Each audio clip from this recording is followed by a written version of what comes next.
ઓમ ગણેશાય નમઃ. ભાઈઓ અને બહેનો, ધર્મ કરમ ચેનલમાં આપનું સ્વાગત છે. ગણેશ પર્વ ચાલી રહ્યું છે ત્યારે આપણે અલગ અલગ ગણપતિ બાપ્પાની વાત કરીએ છીએ. એક દિવસ વાર્તામાં એ વાત આવી હતી કે ગણપતિ બાપ્પા છે એણે અલગ અલગ યુગમાં અલગ અલગ વાહન ધારણ કર્યા હતા અને એ અલગ અલગ કામ માટે જન્મ લીધો હતો. એટલે એવી રીતે એક વાત કરું છું. એક યુગમાં સિંદુરા રાક્ષસ છે. સિંદુરા નામનો અસુર છે.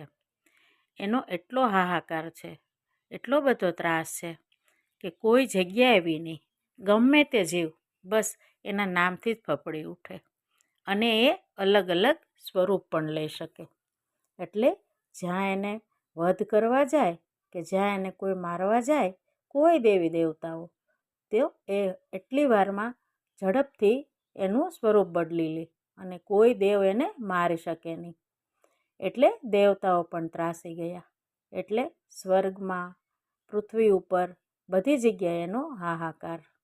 ઋષિમુનિઓ ફફડ્યા કરે. એ વિચારે કે યજ્ઞ કરવો હોય તો કેમ કરવો, અહીં જંગલમાં રહેવું હોય તો કેમ રહેવું, લાકડા લેવા જવા, કંઈ ખાવા પીવાનું લાવવું, ફળ ફૂલ ઇત્યાદિ લાવવું તો કેમ નીકળવું, એટલો બધો ત્રાસ. આવી રીતે ઘણો ટાઈમ ગયો.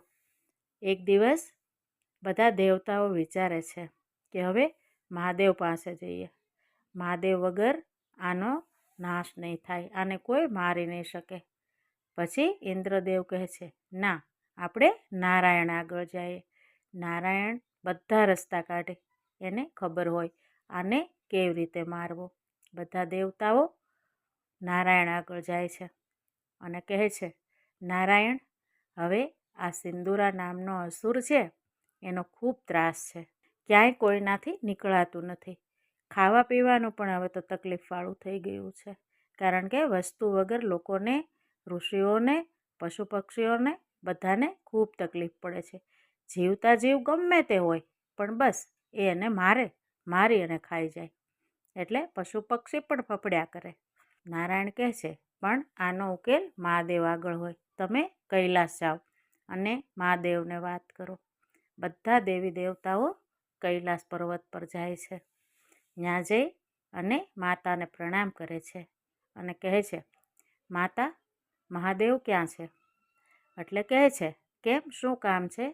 એટલે કહે છે, આવી રીતે એક અસુર છે એનો નાશ કરવાનો છે અને એ કહે છે ખૂબ ત્રાસ છે એનો. બધી વાત કરે છે.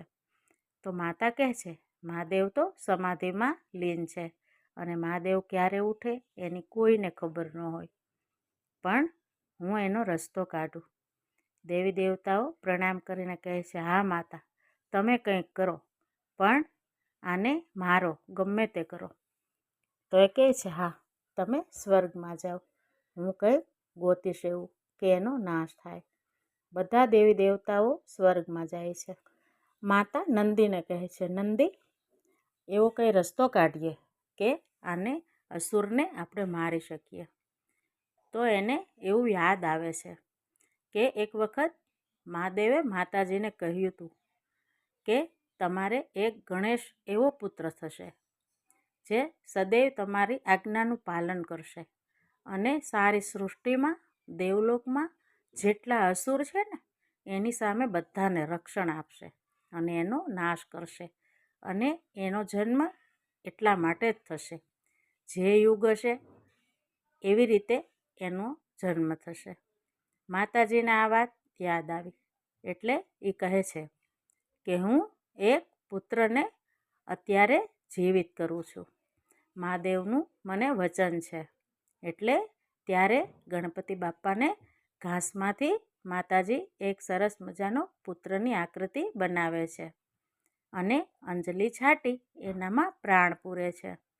અને ગણપતિ બાપ્પા માતાજીની નંદીની સમક્ષ ઊભા રહે છે અને પ્રણામ કરે છે. માતા એને કહે છે, ગણેશ, તમારું સર્જન મેં એટલા માટે કર્યું છે કે તમારે અસુરોથી બધાની રક્ષા કરવાની છે અને એટલે જ તમારો જન્મ થયો છે. ગણેશ કહે છે, હા માતા, આજ્ઞા આપો, મારે શું કરવાનું છે? તો કહે છે, સિંદુરા નામનો રાક્ષસ છે અલગ અલગ સ્વરૂપ લે છે. ગમે ત્યારે સ્વરૂપ બદલી એકદમ સૂક્ષ્મ પણ બની જાય છે અને પહાડ જેવો પણ થાય છે. એટલે સૌથી પહેલાં તો તારે તારું ધ્યાન રાખવાનું છે અને ગમે તેમ કરી એનો નાશ કરવાનો છે. તારી આગળ બધી શક્તિ છે. મારી તરફથી અને તારા પિતાજી તરફથી બધી શક્તિઓનો તારા શરીરમાં હું સંચાર કરું છું. ગણેશ કહે છે, જેવી આજ્ઞામાં એમ કહી ગણેશ નીકળી પડે છે. જંગલમાં જાય છે. એને ખબર પડી જાય છે કે અહીંયા અસુર છે એની એને પ્રતીતિ થાય છે, પણ ક્યાંય દેખાતો નથી. અસુર પણ સમજી ગયો કે આ ગણેશ છે, આ દેવ છે, એટલે એ મારા નુકસાન માટે જ અહીં હશે. એટલે એ એક સ્વરૂપ લઈ અને એને રંજાડવાનો પ્રયત્ન કરે છે. ગણેશ કહે છે, હા, આ જ રાક્ષસ છે. તો ઘડીકમાં પર્વત બને છે, ઘડીકમાં ઝાડ બની જાય છે, જીવજંતુ બની જાય છે, મોટું મોટું શરીર કરી નાખે છે, મોટા મોટા જાનવર બની જાય છે અને ગણેશને પાછળ દોડાવે છે. ગણપતિને કંઈ સૂઝતું નથી કે કઈ રીતે આના ઉપર પ્રહાર કરું. જેવો પ્રહાર કરવા જાઉં છું ત્યાં એ સ્વરૂપ બદલી નાખે છે. અહીંથી માતા જોવે છે અને નંદી પણ જોવે છે. માતા કહે છે, નંદી, આનું કંઈ કરવું પડશે, બાકી તો ગણેશ થાકી જશે. તો કહે છે, આમાં શું કરીશું?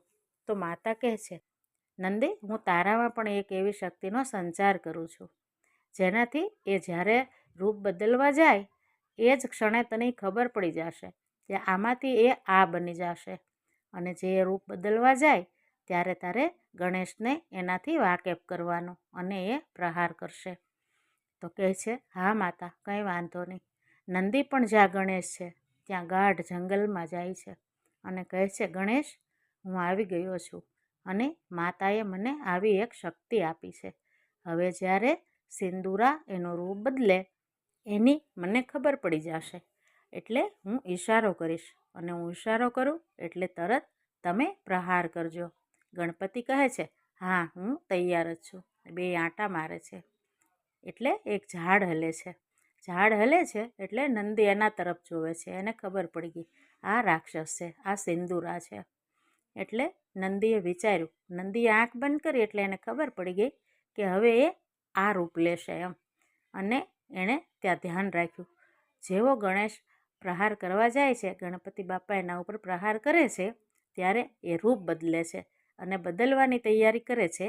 ત્યાં જ નંદી મહારાજ એને ઈશારો કરે છે એટલે એક રૂપમાંથી બીજું લે એ દરમિયાન ગણપતિ બાપા એકદમ એના ઉપર પ્રહાર કરે છે અને સિંદૂરાનો નાશ થાય છે અને ગણપતિ બાપા અને નંદી કૈલાસ ઉપર આવે છે.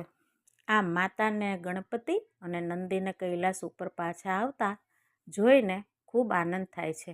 માતા એને ખોળામાં બેસાડે છે અને કહે છે, તું નાનો છો પણ ખૂબ સારું કામ કર્યું છે, એટલે હું તને ખૂબ આશીર્વાદ આપું છું અને તને મયુરનું વાહન આપું છું અને આજે તારું મયુરેશ્વર એવું નામ પ્રખ્યાત થશે.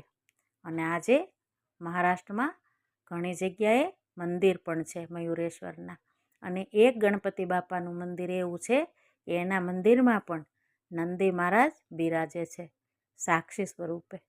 એટલે ગણપતિ બાપાના મંદિરમાં જ્યાં નંદી મહારાજ હોય એ મયુરેશ્વર ગણપતિ બાપા હોય છે. આ વાતની મને જેટલી ખબર છે એ મેં રજૂ કરી છે અને તમે પ્રેમથી સાંભળજો. અને હા, મારી ધરમ કરમ ચેનલને લાઈક, શેર અને સબસ્ક્રાઈબ કરજો. તો લો બહેનો અને ભાઈઓ, ગણપતિ ઉત્સવના ગણપતિ બાપા મોરયા.